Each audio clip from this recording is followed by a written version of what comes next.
কাজল শেখকে তৃণমূল কংগ্রেসের একাংশই বলছে দুর্বৃত্ত।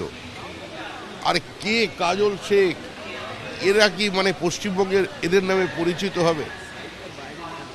সুনীল গাঙ্গুলির নাম লোকে ভুলে গেল, শঙ্খ ঘোষের নাম ভুলে যাচ্ছে, শক্তি চ্যাটার্জির নাম নেই, সৌমিত্র চ্যাটার্জি, সত্যজিৎ রায়, রুদ্রপ্রসাদ সেনগুপ্ত, বিভাস চক্রবর্তী, এরা কোথায় কোথায় এদের নাম করবে না? সকালবেলা কাজল শেখ।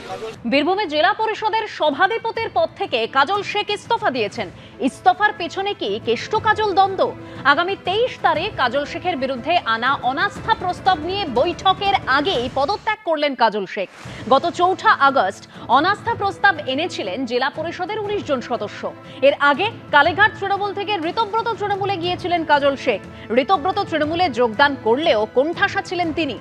জেলা সভাপতি অনুব্রত মণ্ডলের চাপে কোণঠাসা ছিলেন কাজল শেখ, দাবি তাঁর ঘনিষ্ঠদের। সম্প্রতি আশিস বন্দ্যোপাধ্যায়ের মৃত্যুর পর ঋতব্রত তৃণমূলের নেতৃত্বে আসা প্রতিনিধি দলে দেখা যায়নি কাজল শেখকে।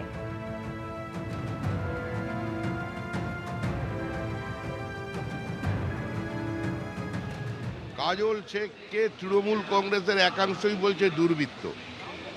আর কে কাজল শেখ, এরা কি পশ্চিমবঙ্গের এদের নামে পরিচিত হবে?